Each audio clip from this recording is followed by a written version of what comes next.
Assalamualaikum warahmatullahi wabarakatuh. Terima kasih, Anda telah kembali di channel YouTube kami.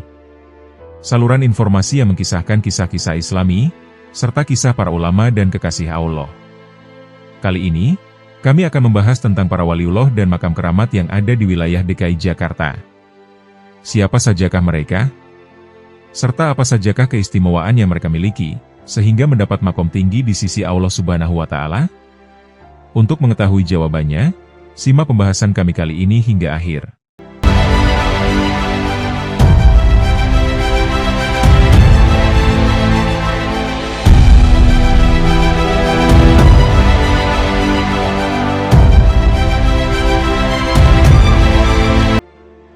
Habib Ali Kuitang. Tidak ada warga Jakarta yang tidak mengenal nama Habib Ali bin Abdurrahman Al-Habsyi. Beliau lebih dikenal dengan nama Habib Ali Kuitang. Beliau dilahirkan di Jakarta 20 April 1870, dan wafat pada tanggal 13 Oktober 1968 di Jakarta. Habib Ali Kuitang adalah pendakwah tersohor. Untuk menyebarkan dakwah Islam beliau mendirikan Majelis Taklim Kuitang, yang juga menjadi cikal bakal bagi organisasi Islam lainnya di Jakarta. Majelis Taklim Kuitang mengajarkan ajaran Islam yang berlandaskan tauhid, kemurnian iman, solidaritas sosial, dan nilai-nilai keluhuran budi atau akhlakul karimah. Dalam kegiatan dakwahnya, Habib Ali Kuitang menganjurkan kepada masyarakat agar senantiasa melatih kebersihan jiwa melalui tasawuf. Beliau tidak pernah mengajarkan kebencian, hasad, dengki, ghibah, ataupun fitnah. Malah sebaliknya, beliau mengembangkan tradisi Ahlul Bait, yang menjunjung tinggi nilai kemanusiaan, menghormati hak setiap manusia tanpa membedakan status sosial. Habib Ali Kuitang memiliki peran yang sangat penting menjelang kemerdekaan Indonesia. Bapak Proklamator, Bung Karno dan Bung Hatta, menjadikan beliau sebagai penasehat, tempat meminta petuah dan doa dalam perjuangan menuju kemerdekaan. Berdasarkan informasi dari Ketua Umum Robito Alawiyah, Habib Zain bin Umar Sumaid, Presiden Soekarno sebelum memproklamasikan kemerdekaan Indonesia, ia terlebih dulu menemui Habib Ali Kuitang untuk meminta pendapat mengenai tanggal dan waktu yang tepat untuk membacakan proklamasi. Setelah Habib Ali Kuitang bermunajat kepada Allah Subhanahu wa Ta'ala, beliau menyarankan agar proklamasi dibacakan pada 17 Agustus 1945, dan bertepatan pada 9 Ramadan 1364 Hijriyah.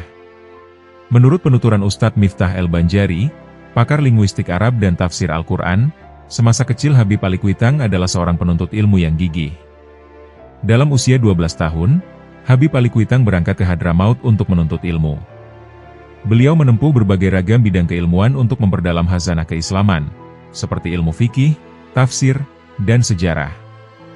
Habib Ali Kuitang juga bekerja sebagai penggembala kambing, untuk memenuhi kebutuhan hidupnya selama menuntut ilmu di Hadramaut. Selesai menimba ilmu di Hadramaut, Habib Ali Kuitang juga menuntut ilmu di Mekah dan Madinah. Beliau berguru kepada Mufti Makkah, Imam Habib Hussein bin Muhammad Al-Habsyi yang menjabat Mufti Makkah. Habib Ali Kuitang dapat dikategorikan sebagai murid cerdas, dengan kemampuan hafalannya yang sangat tinggi. Setelah 8 tahun menuntut ilmu di Timur Tengah, beliau kembali ke tanah air untuk menjalankan tugas sebagai ulama. Kepulangan beliau bertepatan pada tahun 1889.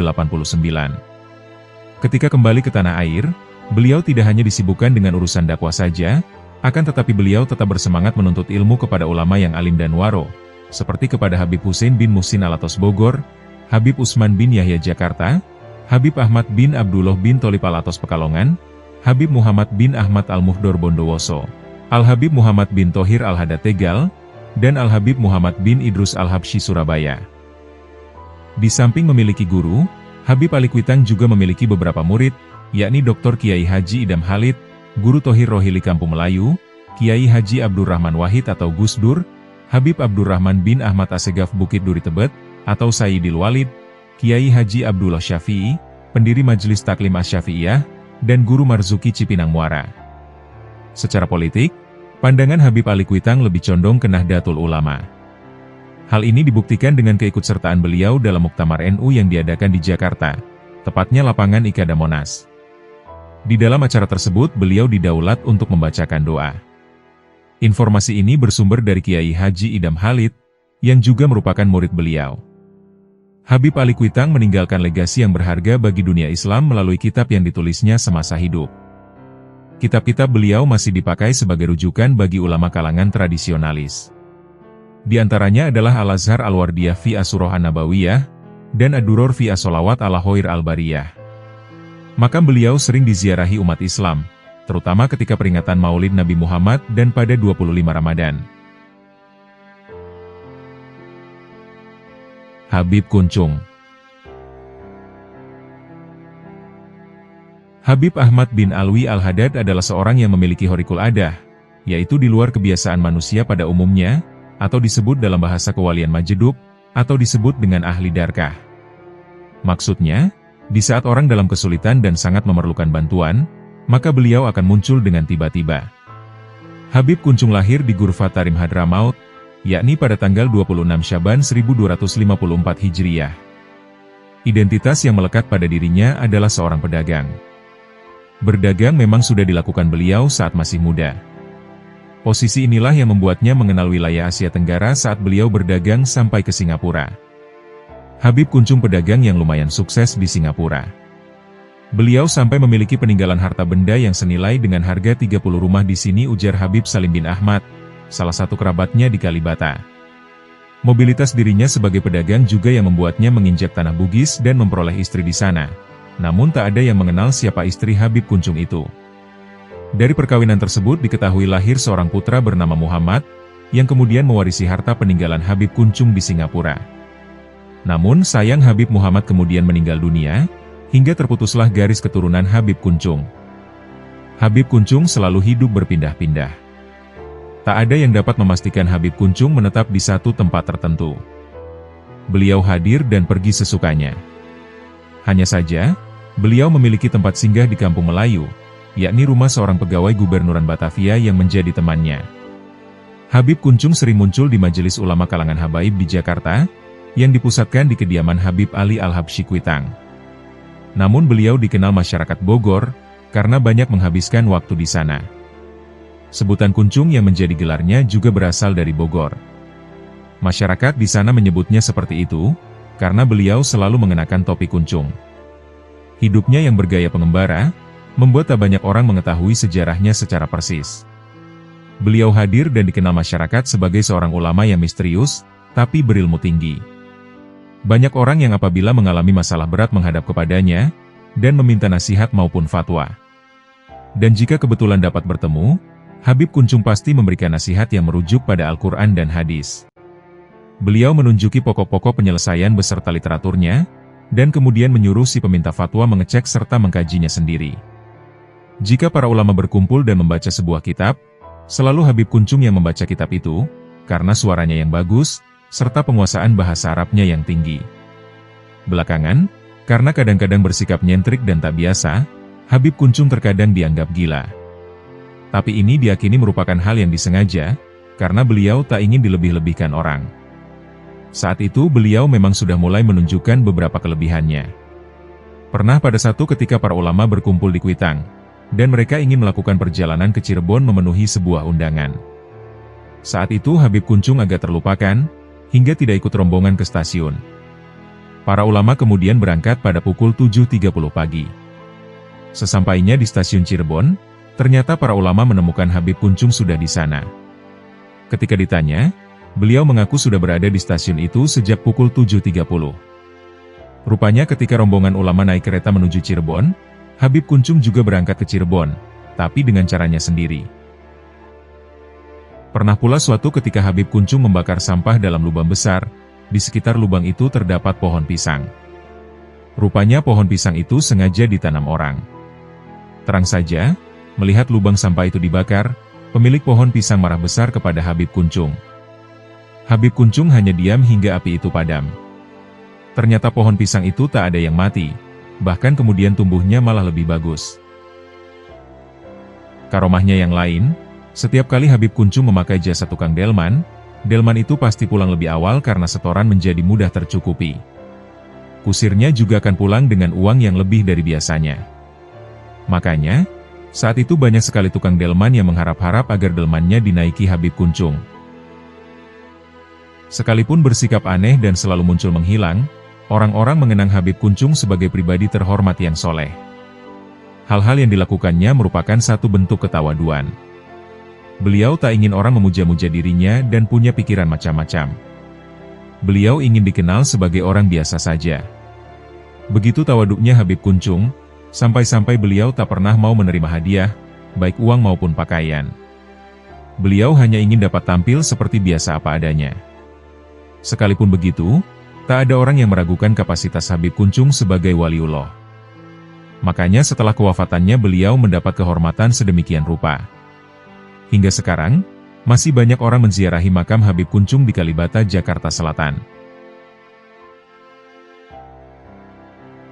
Habib Hussein Luar Batang. Al-Imam Al-Habib Hussein bin Abu Bakar Al-Aidrus, yang terkenal dengan sebutan Habib Keramat Luar Batang, beliau lahir di Desa Maibat, Migrab, dekat Hazam, Hadramaut, Yaman Selatan. Beliau datang di Betawi sekitar tahun 1746 Masehi. Berdasarkan cerita, bahwa beliau wafat di Luar Batang Betawi pada tanggal 24 Juni 1756 Masehi, atau bertepatan dengan 17 Ramadan 1169 Hijriah, dalam usia lebih dari 30 tahun, atau kurang lebih 40 tahun. Jadi, diduga sewaktu tiba di Betawi, beliau masih berumur 20 tahun. Habib Hussein bin Abu Bakar Al-Aidrus memperoleh ilmu tanpa belajar, atau dalam istilahnya disebut ilmu wahbi, yaitu ilmu pemberian dari Allah tanpa melalui belajar terlebih dahulu. Selepas mangkatnya ayahnya, Al-Imam Hussein bin Abu Bakar Al-Aidrus hijrah ke kota Tarim, dan ternyata di pintu kota Tarim telah menunggu seorang wali besar, yaitu Al-Imam Abdullah bin Alwi Al-Haddad, yang langsung menyambut kedatangan dari Al-Imam Hussein bin Abu Bakar Al-Aidrus. Setelah tiba di kota Tarim, beliau didampingi oleh Al-Imam Abdullah bin Alwi Al-Haddad langsung berziarah kepada Sayyidina Al-Faqih Al-Muqaddam Muhammad bin Ali Ba'alawi, Sayyidina Abdurrahman bin Muhammad Assegaf, dan Sayyidina Abdullah bin Abu Bakar Al-Aidrus Al-Akbar. Al-Imam Abdullah bin Alwi Al-Haddad. Kemudian Imam Al-Haddad berkata, "Semalam kakekmu, Sayyidina Abdullah Al-Aidrus Al-Akbar datang kepadaku, dan mengabarkan tentang kedatanganmu wahai Hussein." Al-Imam Hussein bin Abu Bakar Al-Aidrus menimba ilmu kepada Qutbil Irsyad, Al-Imam Abdullah bin Alwi Al-Haddad. Dan menurut catatan Al-Habib Ali bin Hussein Al-Attos dalam kitabnya Tajul Arash mengatakan, bahwa Al-Imam Hussein bin Abu Bakar Al-Aidrus sebelum hijrah ke Indonesia, beliau telah mendapatkan mandat kepercayaan dari sang guru beliau untuk melaksanakan dakwatul Islam. Al-Imam Hussein bin Abu Bakar Al-Aidrus kemudian hijrah ke India dan Asia Timur, kemudian sampai di Indonesia, khususnya Pulau Jawa, tepatnya di Pelabuhan Sunda Kelapa. Setibanya di Pelabuhan Sunda Kelapa, beliau diusir kembali oleh penjajah Belanda. Akhirnya dengan bantuan para muhibbin, di malam hari dengan menggunakan sekoci, beliau tiba kembali di Pelabuhan Sunda Kelapa. Beliau kemudian berdakwah di tanah Batavia. Pada saat itu penjajah Belanda sangat sensitif kepada para ulama, karena di Sunda Kelapa ini masih ada bekas-bekas pertempuran Sunda Kelapa yang berada di bawah pimpinan dari Sunan Gunung Jati, Al-Imam Syarif Hidayatullah dan Fatahillah, sehingga penjagaannya sangat ketat dan berakibat pada dicurigainya Al-Habib Hussein bin Abu Bakar Al-Aidrus sebagai pemberontak, dan akhirnya beliau pun dimasukkan ke dalam penjara yang berada di sekitar Glodok. Perjuangan dakwah Al-Imam Hussein bin Abu Bakar Al-Aidrus sangatlah luar biasa. Dan salah satu karomah beliau adalah, di pagi hari beliau berada di dalam penjara, sementara anehnya, menjelang maghrib beliau sudah tidak ada di dalam penjara, akan tetapi beliau terlihat sedang menyampaikan dakwah-dakwahnya di musola dan masjid-masjid, sehingga membuat takut para sipir penjara. Dan akhirnya kepala sipir penjara tersebut meminta agar Habib Hussein keluar saja dari dalam penjara, tapi beliau menolaknya, sampai akhirnya beliau keluar dari penjara dengan keinginannya sendiri. Mbah Priuk. Makam Mbah Priuk di kawasan Tanjung Priuk, punya sejarah yang kental untuk masyarakat Muslim di Jakarta. Bagaimana perjalanan Mbah Priuk untuk tiba di tanah Batavia dahulu kala, juga menarik untuk disimak. Mbah Priuk bukanlah nama asli ulama yang tiba di Batavia pada masa penjajahan Belanda. Berdasarkan buku Merawat Kebinekaan, karya Munawir Aziz, nama asli Mbah Priuk adalah Hasan bin Muhammad Al-Haddad. Hasan bin Muhammad Al-Haddad lahir di Palembang tahun 1727. Kemudian beliau melakukan perjalanan bersama dengan Ali Al-Haddad pergi ke Pulau Jawa untuk menyebarkan agama Islam.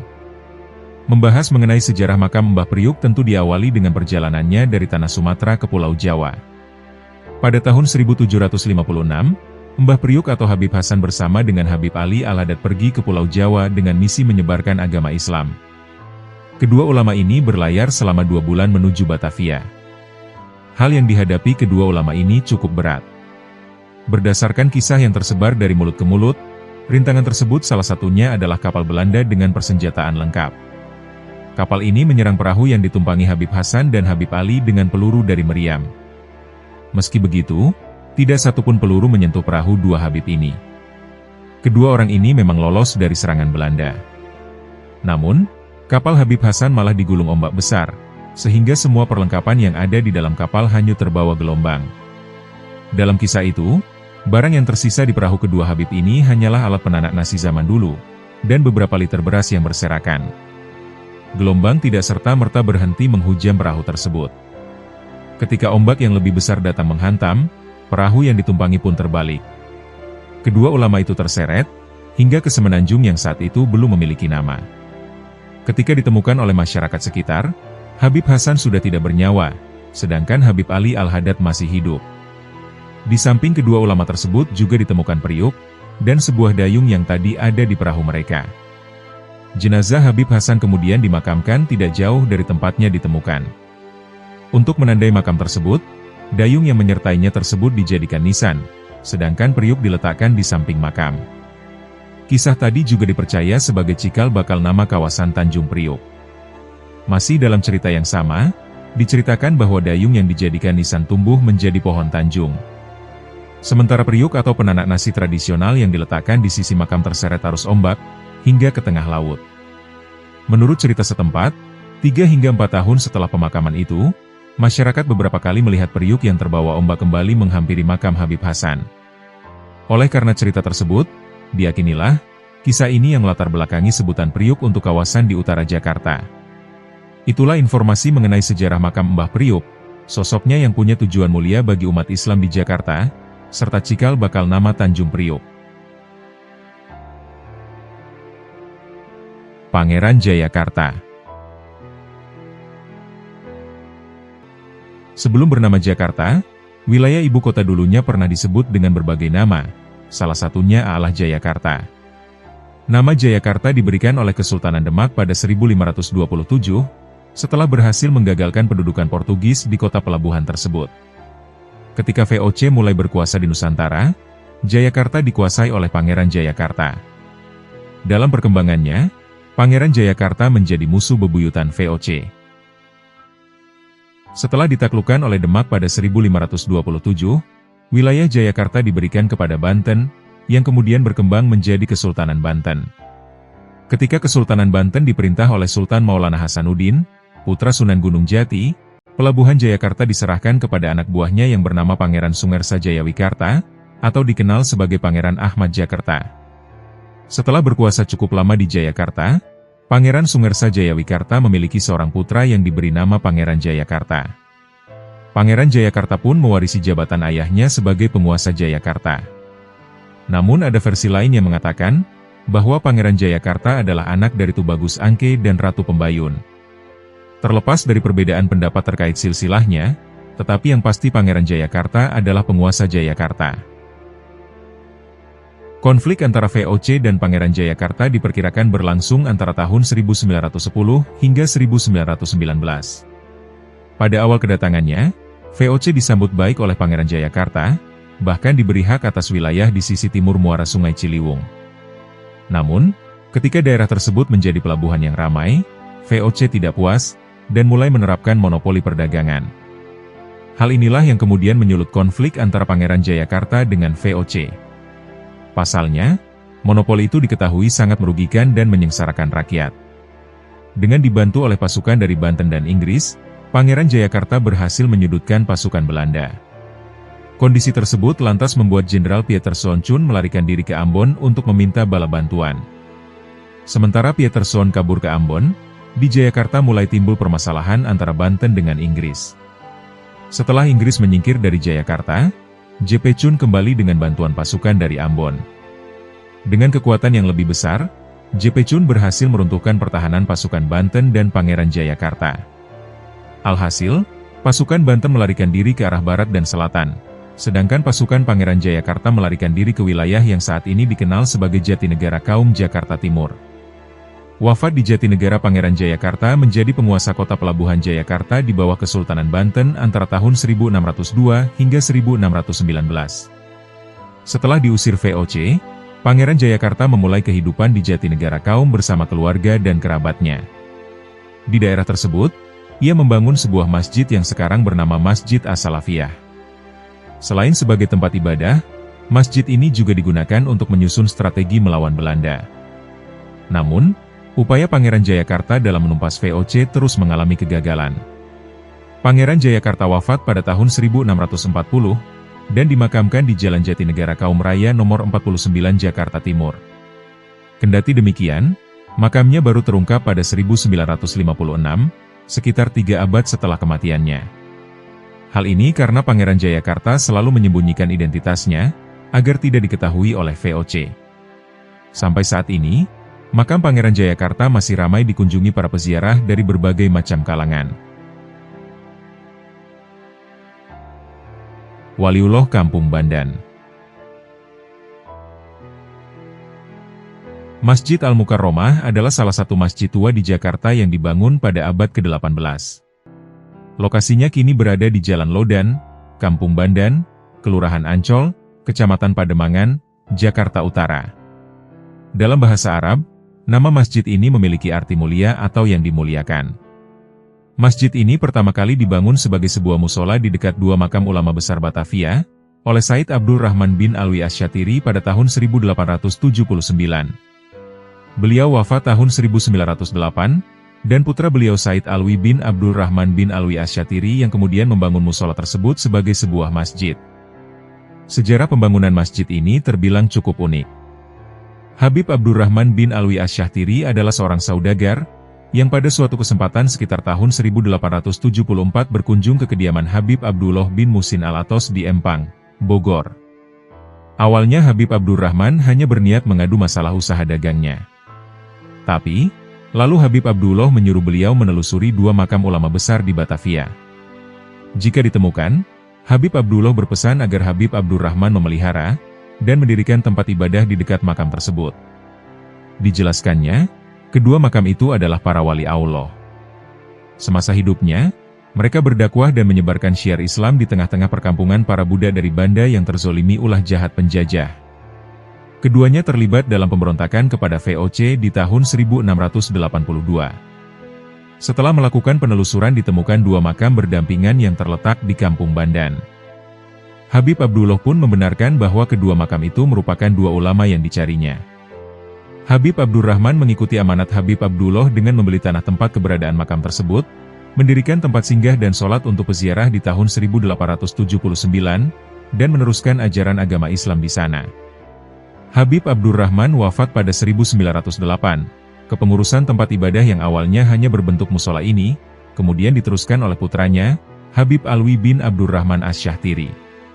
Musola baru berkembang jadi masjid sejak tahun 1913 dan selesai tahun 1917.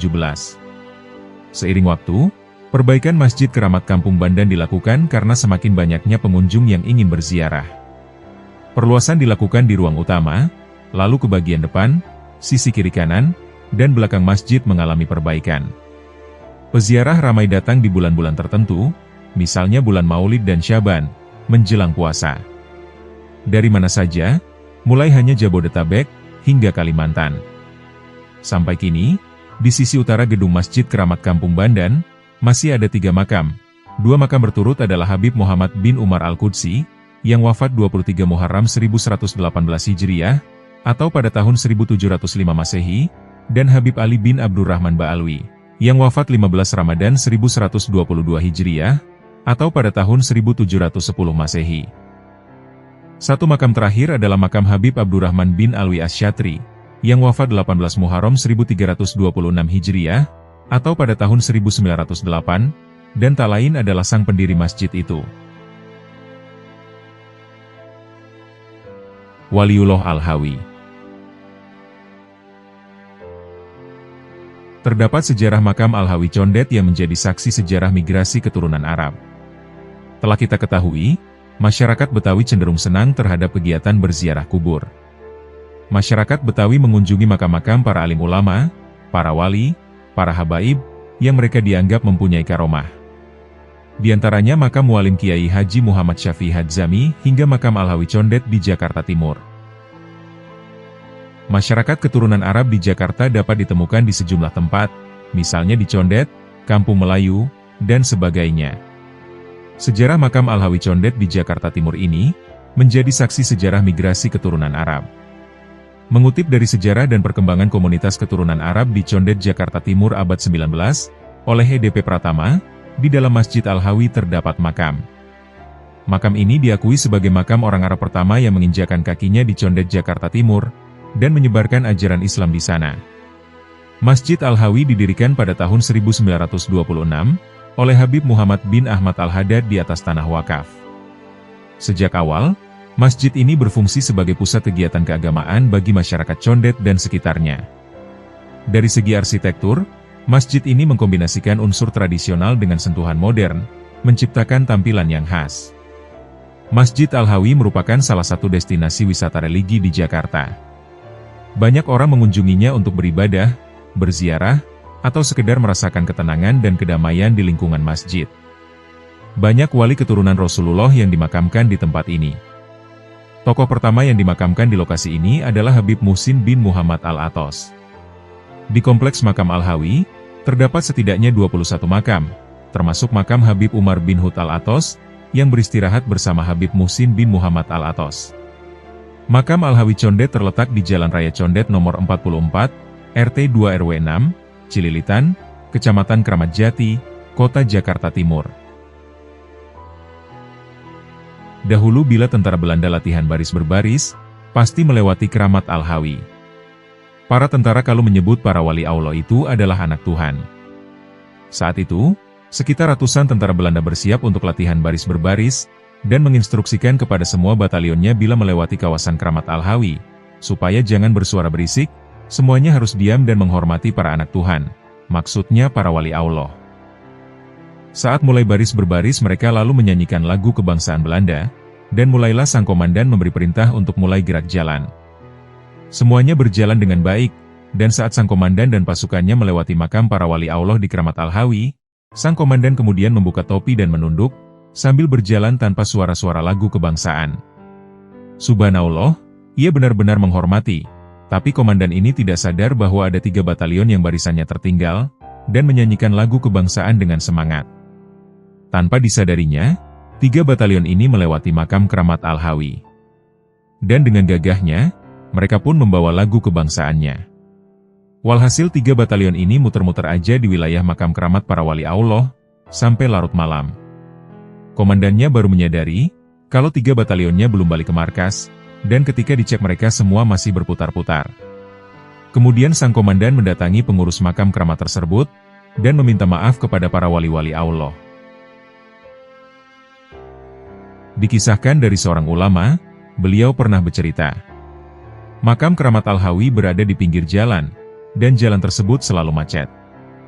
Usut punya usut akhirnya dapat kabar, jika Pemda DKI ingin membuat pelebaran jalan, yang pasti makam keramat Al-Hawi pun bakal ikut kena imbasnya, yaitu terkena digusur. Maka datanglah petugas-petugas dari PU DKI dan sebelum melakukan tugasnya, para petugas PU ini diperingatkan terlebih dahulu oleh warga sekitar makam keramat, untuk mengurungkan niatnya melebarkan jalan dan jangan mengusik makam keramat Al-Hawi, sebab nanti akibatnya fatal. Namun petugas PU ini tidak memperdulikannya, dan tetap terus mengukur. Tak lama kemudian petugas PU ini membawa alat pengukurnya, tepat di seberang jalan depan makam keramat Al-Hawi. Subhanallah, ketika mereka mengeker jalan, dan tak sengaja mereka malah melihat makam keramat Al-Hawi berubah menjadi lautan yang sangat luas. Petugas PU itu pun terkaget hingga beristighfar. Penasaran, dia lalu mencoba melihat dengan matanya sendiri tanpa alat, namun yang terlihat adalah tetap makam keramat Al-Hawi. Tetapi kalau dikeker, yang terlihat adalah lautan luas. Maka dipanggillah teman-temannya untuk memastikan, kalau itu hanya ilusi dia. Tapi lagi-lagi sama, jika dikeker yang terlihat adalah lautan yang sangat luas. Subhanallah, Tanpa basa-basi, petugas-petugas tersebut menyudahi pekerjaan tersebut. Guru Mugni Kuningan. Abdul Mugni bin Sanusi yang hidup di antara tahun 1860 hingga 1935, beliau adalah ulama sekaligus pejuang kemerdekaan. Guru Mugni disebut sebagai salah satu dari 13 ulama Betawi generasi kelima, yang hidup pada era penjajahan Belanda. Ia kondang dengan nama Guru Mugni.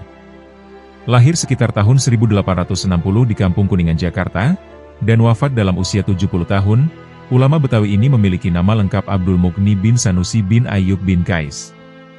Ia adalah anak bungsu dari pasangan Haji Sanusi dan Hajah Dayah binti Jeran. Keluarganya merupakan keluarga yang sangat taat dalam menjalankan ajaran agama Islam. Kondisi politik yang tidak kondusif karena tekanan pemerintah kolonial Belanda, ditambah adanya intimidasi dan diskriminasi etnis serta status sosial, menyebabkan Guru Mugni tidak bisa mengenyam pendidikan formal dengan baik. Kondisi tersebut juga dialami kebanyakan masyarakat Betawi waktu itu. Kondisi ini nyatanya tak menyurutkan semangat Guru Mugni untuk menimba ilmu agama. Guru Mugni yang hidup pada 1860 hingga 1935, beliau mengawali pengajiannya di kampungnya sendiri di Kuningan dari Guru Haji Jabir sampai usia remaja, yakni sekitar 17 tahun. Demi memperdalam wawasan dan pengetahuannya, Guru Mugni kemudian menimba ilmu di kota suci Makkah selama 9 tahun, kemudian pulang ke tanah air. Belajar 9 tahun di Makkah, nyatanya belum cukup buat Guru Mugni. Ia pun memutuskan untuk melakukan pengembaraan rihlah ilmiahnya yang kedua ke Makkah, dan bermukim di sana selama 5 tahun sampai 1885. Pada pengembaraan yang kedua kali, ia bukan lagi sekadar belajar, melainkan juga ikut mengajar di pojok-pojok Masjidil Haram Makkah. Saat menuntut ilmu di Makkah, baik pada perjalanan pertama maupun kedua, Guru Mugni mengaji dan mengkaji ilmu-ilmu Islam kepada beberapa syekh, salah satunya adalah Syekh Said Al-Babasor, seorang mufti terkemuka di Makkah. Setelah 14 tahun di Makkah, ia kembali ke tanah air. Dengan kapasitas ilmunya, orang datang berduyun-duyun untuk belajar dan menimba ilmu darinya. Sejak itulah, ia dikenal dengan panggilan Guru Mugni. Habib Cikini. Habib Abdurrahman bin Abdullah Al-Habsyi, beliau adalah seorang Habib yang sangat populer di Jakarta, dan ada kaitannya dengan kawasan Cikini, Jakarta. Menurut berbagai sumber literasi, Habib Cikini ini lahir di daerah Semarang, Kampung Arab. Habib Cikini merupakan generasi pertama dari garis keturunan keluarga yang lahir di Nusantara, atau generasi kedua yang menetap di Nusantara. Menurut riwayat, ayahnya yang bernama Muhammad bin Hussein adalah yang pertama kali datang dari Hadramaut, kemudian menetap di Pontianak. Lalu dikisahkan oleh cicitnya Habib Abdurrahman bin Muhdor, ia ikut mendirikan Kesultanan Hasyimiyah Pontianak bersama keluarga Al-Qodri.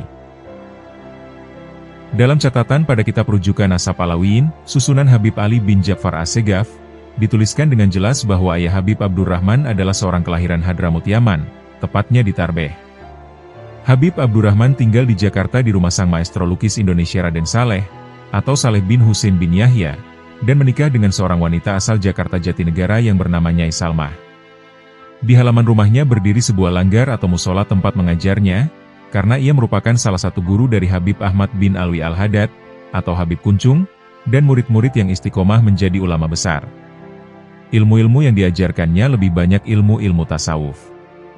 Habib Abdurrahman bin Muhdor menceritakan, bahwa Habib Cikini berdakwah di Nusantara sudah sampai ke wilayah jauh, yaitu Sulawesi dan Jawa Timur. Selain berdakwah, beliau juga ikut berperang sebagai panglima perang di Sulawesi dan Jawa Timur. Di musola tersebutlah kelak menjadi cikal bakalnya berdirinya Masjid Jami Al-Makmur, yang berlokasi di pinggir Jalan Raya Cikini, setelah dipindahkan digotong bersama-sama halaman rumah Raden Saleh yang pada waktu itu berbahan kayu. Masjid Al-Makmur dahulu julukannya Masjid Segenggam Beras. Dikisahkan awalnya ketika dipindahkan, masjid tersebut digotong oleh masyarakat ke tempat barunya yang masih berbahan kayu, dan pada waktu itu akan dilakukan renovasi. Ketika hendak direnovasi itu, banyak sekali warga yang menyumbang dalam bentuk beras segenggam, yang kemudian dijual dan ditukarkan untuk membeli bahan bangunan. Habib Abdurrahman diketahui bersahabat dengan Habib Syekh bin Ahmad Bafaqih di Boto Putih, Surabaya. Selain bersahabat, beliau juga banyak bertukar pengetahuan dan informasi. Oleh sebab itu, beliau termasuk gurunya. Selain beliau belajar juga di Hadramaut. Cerita beliau yang banyak tersebar di kalangan di masyarakat adalah, yakni salah satu karomah dari Habib Abdurrahman tentang keberadaan air yang keluar secara deras dari dalam makamnya saat akan dipindahkan. Sehingga, namanya pun kemudian dikenal dengan Habib Cikini. Masyarakat pun berduyun-duyun mendatangi makam tersebut untuk keperluan mengambil air tersebut. Mereka meyakini bahwa air itu memiliki khasiat untuk mengobati berbagai penyakit. Selain itu, akibat keluarnya air yang mengalir deras tersebut, pemindahan makam urung dilakukan, dan makamnya tetap berada di Cikini Menteng, Jakarta Pusat hingga saat ini. Diketahui Habib Cikini wafat di Jakarta pada tahun 1296 Hijriah, atau pada tahun 1881 Masehi. Habib Utsman bin Yahya. Habib Utsman bin Yahya dilahirkan di Batavia, tepatnya di daerah Pekojan, pada tanggal 17 Rabiul Awal 1238 Hijriah, atau pada tahun 1822 Masehi. Ayahnya bernama Abdullah bin Aqil bin Umar bin Yahya, yang dilahirkan di Mekah dari keturunan Hadramaut. Ibunya adalah Aminah, putri dari Syekh Abdurrahman Al-Misri. Ketika usianya menginjak 3 tahun, ayah Habib Utsman bin Yahya bertolak kembali ke Mekah, sehingga ia pun diasuh oleh kakeknya, Syekh Abdurrahman Al-Misri. Beliau memperoleh pendidikan tidak dalam lembaga pendidikan formal, melainkan ia secara pribadi belajar kepada kakeknya tentang berbagai macam studi agama, bahasa Arab, dasar-dasar ilmu falak spesialisasi kakeknya, dan adab sopan santun. Ketika berumur 18 tahun, sang kakek meninggal, kemudian Habib Utsman bin Yahya memutuskan untuk mengembara ke Mekah. Di kota itu, selain menunaikan ibadah haji, ia juga mengagendakan kepergiannya itu untuk melepas rindu dengan ayahnya dan kerabatannya. Selain itu, di kota itu Habib Utsman bin Yahya mulai menempa diri dengan mendulang berbagai khazanah keilmuan selama 7 tahun. Kebanyakan dari ayahnya dan Said Ahmad Dahlan seorang mufti Syafi'i kondang dan dikenal pula sebagai sejarawan Mekah. Setelah itu, Habib Utsman bin Yahya melanjutkan langkah kelananya ke Hadramaut. Di sini, ia kembali menambah dan mendalami pengetahuan agamanya dengan berguru ke sejumlah ulama terkemuka di kota itu, seperti Habib Abdullah bin Husain bin Thohir, Habib Abdullah bin Umar bin Yahya, Habib Hasan bin Soleh Al-Bahar, Habib Alawi bin Segaf Al-Jufri. Di kota ilmu itu, beliau menghabiskan hari-harinya dengan menelaah berbagai korpus klasik. Atas permintaan salah seorang gurunya, beliau menikah dengan seorang syarifah. Ketika beberapa gurunya telah meninggal, beliau memutuskan untuk melanjutkan perjalanan keilmuannya dengan kembali ke Mekah, lalu kemudian ke Madinah. Seperti banyak ulama terkenal lainnya, Habib Utsman bin Yahya menghususkan sebagian dari umurnya untuk tapa jalan, dengan merogoh dan menambang perbendaharaan keilmuan di belahan dunia yang berbeda. Dari Madinah beliau pergi ke Dimyat Mesir, kampung halaman ibunya, untuk bertemu dengan keluarganya. Beliau bermukim di Mesir selama 8 bulan, sekaligus menimba berbagai disiplin ilmu dari ulama ternama di kota itu. Tak lama kemudian, kakinya kembali melangkah untuk membuka daerah-daerah lain yang belum ia kunjungi seperti ke Tunis, Maroko, Aljazair, yang disinggahinya masing-masing selama 5 dan 7 bulan. Beliau sempat mengunjungi beberapa kota, seperti Marrakesh dan Fes, tempatnya menyemai ilmu-ilmu eksoterik dan esoterik. Selain itu, beliau juga rajin menyambung kawat persaudaraan dengan jejaring ulama di sana, salah satunya dengan Mufti Tunis. Setelah merasa cukup, Habib Utsman bin Yahya berlayar ke Istanbul, Turki, yang ditinggalinya selama 3 bulan. Di ibu kota dunia Islam itu, ia bertemu dengan Mufti dan Syaikh al-Islam, dan menerima sebuah surat dari Pasha Madinah. Kemudian beliau pergi ke Palestina, Suriah, dan Hadramaut. Beliau kembali ke Batavia melalui Singapura pada 1279 Hijriah, atau pada tahun 1862 Masehi, dan menjadi mufti Betawi di sana. Habib Utsman bin Yahya adalah habib atau ulama yang sangat berpengaruh, bukan saja di Jakarta, Indonesia, tetapi juga di Asia Tenggara. Menurut Habib Ismail bin Yahya, bahwa dalam sebuah lawatan ulama Patani Thailand ke salah satu pondok pesantren di Sukabumi, mereka menemukan karya-karya Habib Utsman bin Yahya dalam bahasa Arab Melayu. Mereka mengatakan, bahwa di tempat mereka di Patani karya-karya Habib Utsman bin Yahya masih diajarkan. Beliau memang ulama yang produktif menulis, ada yang menyebutkan bahwa karya-karyanya berjumlah 116 buah, ada pula yang menyebutkan sebanyak 114 buah.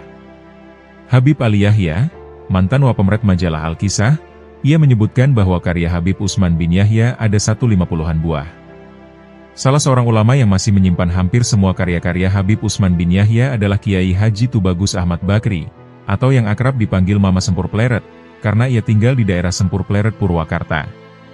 Keilmuannya yang tinggi, kiprah dan pengaruhnya yang luas, seharusnya menjadikan Habib Utsman bin Yahya sebagai sosok yang seharusnya dikenang setiap hari wafatnya dalam sebuah acara haul.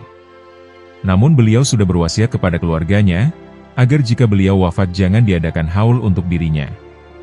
Maka dari itu, beliau adalah sedikit ulama yang tidak pernah diadakan haulnya saban tahun. Beliau juga ulama yang jarang diziarahi kuburannya. Ini dikarenakan kuburan beliau masih diragukan keotentikannya oleh sebagian kalangan. Masih menurut Habib Ismail bin Yahya, bahwa pada saat Ali Sadikin menjabat Gubernur DKI Jakarta, pernah dilakukanlah pemindahan makam, terutama makam para ulama di daerah Tanah Abang yang terkena proyek pembangunan. Ketika makam Habib Utsman bin Yahya digali, ternyata tidak ditemukan jenazahnya. Petugas penggali kubur terus menggali sampai kedalaman 4 meter, bahkan ada yang mengatakan 6 meter, tetap saja jenazah Habib Utsman bin Yahya tidak ditemukan, baik kain kafan atau tulang belulangnya. Padahal, beliau dimakamkan persis bersebelahan dengan makam Syaikh Abdurrahman Al-Misri, ayah dari ibu beliau, atau kakeknya dari pihak ibu, yang wafatnya jauh lebih dulu dari Habib Utsman bin Yahya. Makam Syaikh Abdurrahman Al-Misri juga ikut dibongkar, dan ditemukan kain kafan serta lainnya. Dikarenakan tidak ditemukan kain kafan dan bekas-bekas jenazah dari Habib Utsman bin Yahya, maka yang dipindahkan adalah tanah kuburannya saja ke pemakaman Jeruk Purut. Lalu dipindahkan lagi ke kuburan sekarang, yaitu di Kompleks Masjid Abidin, Sawah Barat, Pondok Bambu, Jakarta Timur.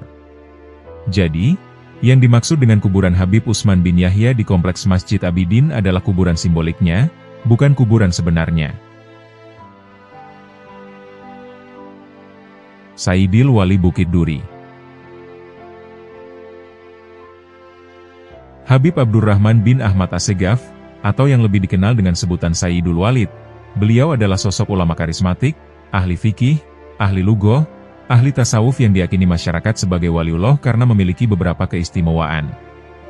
Habib Abdurrahman Assegaf lahir pada tahun 1908 di Cimanggu, Bogor. Beliau adalah putra dari pasangan Habib Ahmad bin Abdul Qadir Assegaf dan Hajah Fatimah binti Sainan. Ayahandanya sudah wafat ketika beliau masih kecil, tapi kondisi itu tidak menjadi halangan baginya untuk giat belajar. Habib Abdurrahman Assegaf mengenyam pendidikan di Jamiat Al-Khoir, Jakarta. Masa kecilnya dijalani dengan sangat sederhana, bahkan sangat memprihatinkan, sebagaimana pernah diceritakan anaknya, Habib Ali bin Abdurrahman Assegaf. Walid itu orang yang tidak mampu, maksudnya beliau bukanlah orang yang berkecukupan harta.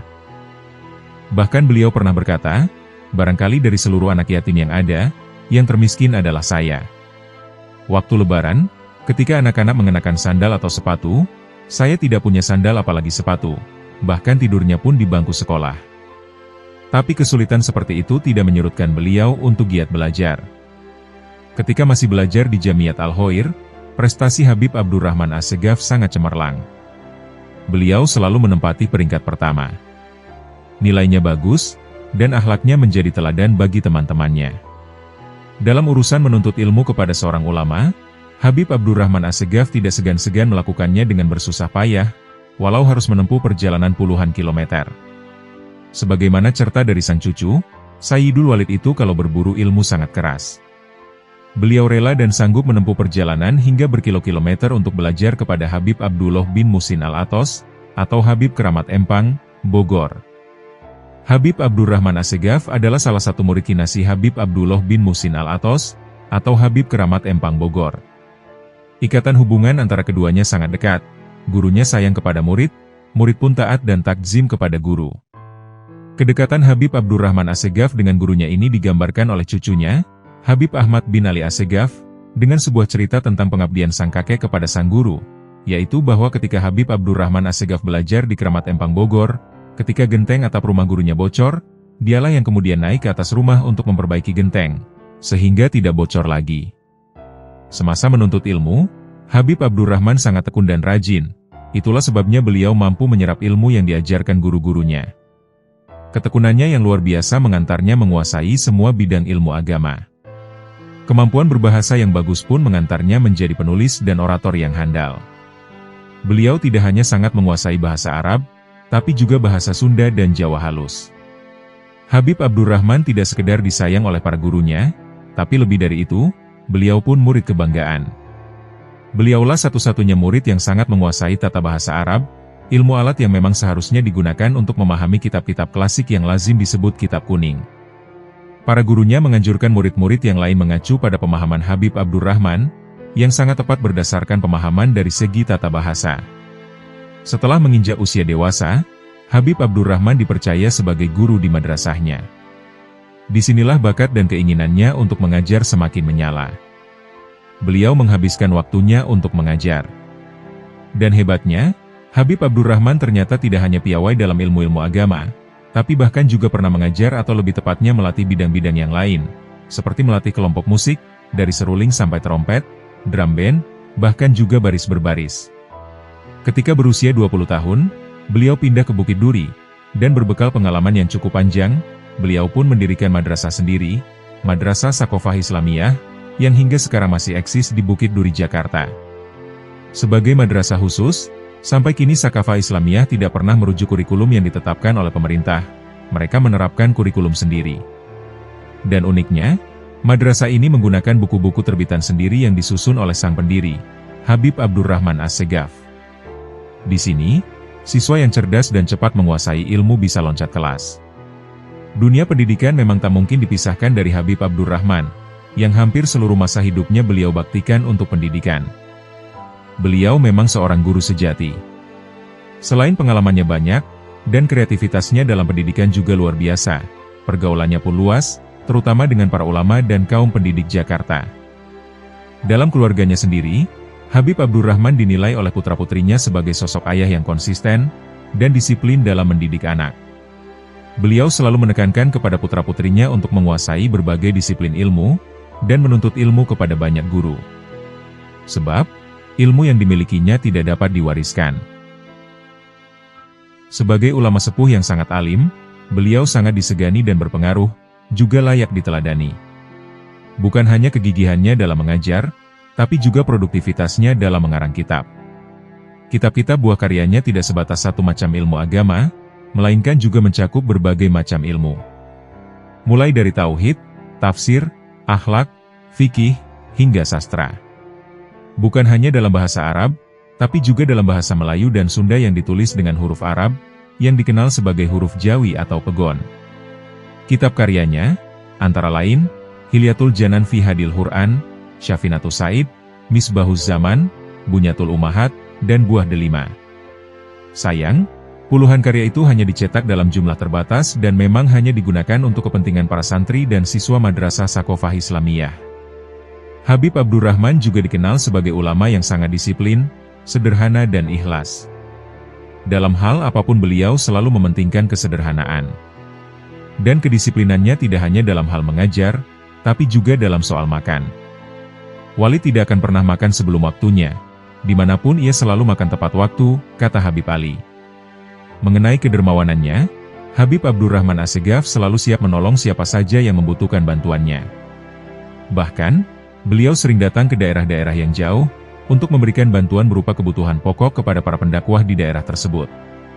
Hal itu dilakukan secara rahasia, yaitu dengan menitipkan sejumlah uang kepada pemilik toko sembako, untuk dibelikan sejumlah kebutuhan pokok, yang kemudian diserahkan kepada ulama setempat, yang telah beliau data nama dan alamatnya.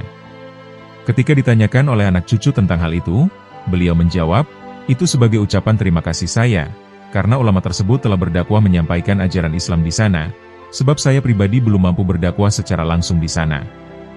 Pada tahun 1960-an, Habib Abdurrahman mengalami kebutaan selama 5 tahun. Namun musibah itu tak menyurutkan semangatnya dalam menegakkan syiar Islam.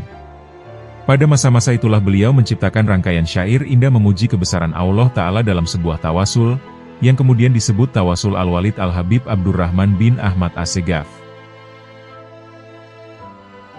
Suatu hari, seorang santri Darul Mustafa Tarim Hadramaut asal Indonesia, yang ia merupakan adik dari menantu Habib Ali bin Sayyidil Walid Habib Abdurrahman As-Segaf, ia mendapat pesan dari seorang ulama besar di sana, Habib Abdullah bin Muhammad bin Alwi Syahab.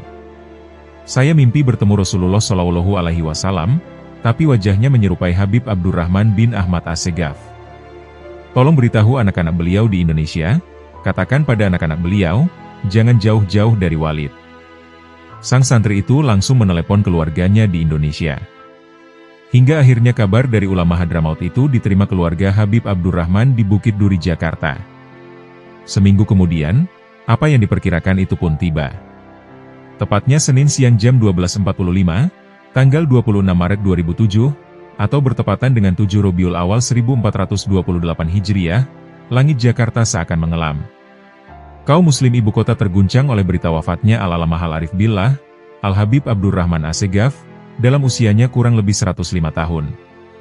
Jenazah ulama besar yang ilmu, akhlak dan keistiqomahannya sangat dikagumi itu, disemayamkan di ruang depan rumahnya yang bersahaja, tepat di sisi sekretariat Yayasan Madrasah Sakofah Islamiyah. Kalimat tahlil dan pembacaan surat Yasin bergema sepanjang hari sampai menjelang pemakamannya keesokan harinya. Sebuah tenda besar tak mampu menampung gelombang jemaah yang terus berdatangan ba'air bah. Pihak keluarga memutuskan pemakaman akan dilakukan ba'da zuhur di pemakaman Kampung Lolongok, tepatnya di belakang Keramat Empang. Habib Munzir Al-Musawa. Habib Munzir adalah sosok yang sangat sederhana. Saat awal-awal berdakwah, pria bernama lengkap Munzir bin Fuad Al-Musawa ini kerap naik angkutan umum. Beliau juga pernah dikisahkan tidur di emperan toko. Habib Munzir lahir di Cipanas, Cianjur, Jawa Barat pada tanggal 23 Februari 1973. Ia merupakan anak keempat dari 4 bersaudara, dari pasangan Fuad bin Abdurrahman Al-Musawa dan Rahmah binti Hashim Al-Musawa. Ayahnya bernama Fuad yang lahir di Palembang dan dibesarkan di Mekah. Setelah lulus pendidikan jurnalistik di New York University, Amerika Serikat, ayahnya kemudian bekerja sebagai seorang wartawan di harian Berita Yuda, yang kemudian menjadi Berita Buana. Masa kecil Habib Munzir dihabiskan di daerah Cipanas, Jawa Barat bersama-sama saudara-saudaranya, Ramzi, Nabiel Al-Musawa, serta Lulu Musawa. Ayahnya meninggal dunia pada tahun 1996 dan dimakamkan di Cipanas, Jawa Barat. Setelah menyelesaikan sekolah menengah atas, Habib Munzir mulai mendalami ilmu syariah Islam di Ma'had As-Sakofah Al-Habib Abdurrahman Assegaf di Bukit Duri, Jakarta Selatan. Kemudian beliau juga mengambil kursus bahasa Arab di LPBA As-Salafi, Jakarta Timur. Habib Munzir memperdalam lagi ilmu syariah Islamiyah di Ma'had Al-Hoirot, Bekasi Timur, yang dipimpin oleh Habib Nakib bin Muhammad bin Syekh Abu Bakar bin Salim. Beliau banyak menimba ilmu di Ma'had Al-Hoirot, dan disinilah beliau kenal dengan Habib Umar bin Hafid, yang kemudian diteruskan ke Ma'had Darul Mustafa di Tarim, Hadramaut, Yaman, pada tahun 1994, untuk mendalami bidang syariah selama 4 tahun. Di sana Habib Munzir mendalami ilmu fiqh, ilmu tafsir Al-Quran, ilmu hadis, ilmu sejarah, ilmu tauhid, ilmu tasawuf, mahabbatur Rasul, ilmu dakwah, dan ilmu-ilmu syariah lainnya. Habib Munzir Al-Musawa kembali ke Indonesia pada tahun 1998, dan mulai berdakwah dengan mengunjungi rumah-rumah. Duduk dan bercengkerama dengan mereka, memberi mereka jalan keluar dalam segala permasalahan. Lalu atas permintaan mereka, maka mulailah Habib Munzir membuka majelis. Jumlah hadirin awalnya sekitar 6 orang, namun ia terus berdakwah dengan menyebarkan cinta dan kasih sayang Allah Subhanahu wa Ta'ala, yang berhasil membuat hati pendengarnya sejuk. Dalam dakwahnya, Habib Munzir tidak mencampuri urusan politik. Ia selalu mengajarkan tujuan utama kita diciptakan adalah untuk beribadah kepada Allah Subhanahu wa Ta'ala, bukan berarti harus duduk berzikir sehari penuh tanpa bekerja, tapi justru mewarnai semua gerak-gerik kita dengan kehidupan yang nabawi. Kalau dia ahli politik, maka ia ahli politik yang nabawi. Kalau konglomerat, maka dia konglomerat yang nabawi. Pejabat yang nabawi, pedagang yang nabawi, petani yang nabawi. Betapa indahnya keadaan umat apabila seluruh lapisan masyarakat adalah terwarnai dengan kenabawian, sehingga antara golongan miskin, golongan kaya, partai politik, pejabat pemerintahan terjalin persatuan dalam kenabawian. Demikian pesan yang pernah disampaikan oleh Habib Munzir. Nama Rasulullah Shallallahu Alaihi Wasallam sengaja digunakan untuk nama Majelis Habib Munzir, yaitu Majelis Rasulullah Shallallahu Alaihi Wasallam, agar apa-apa yang dicita-citakan oleh majelis taklim ini tercapai. Sebab ia berharap, Semua jemaahnya bisa meniru dan mencontoh Rasulullah Shallallahu Alaihi Wasallam dan menjadikannya sebagai panutan hidup. Habib Munzir juga rutin melakukan takbir akbar di Istiqlal atau Senayan, yang sering dihadiri para pimpinan tertinggi negara Indonesia. Majelisnya pun mengalami pasang surut.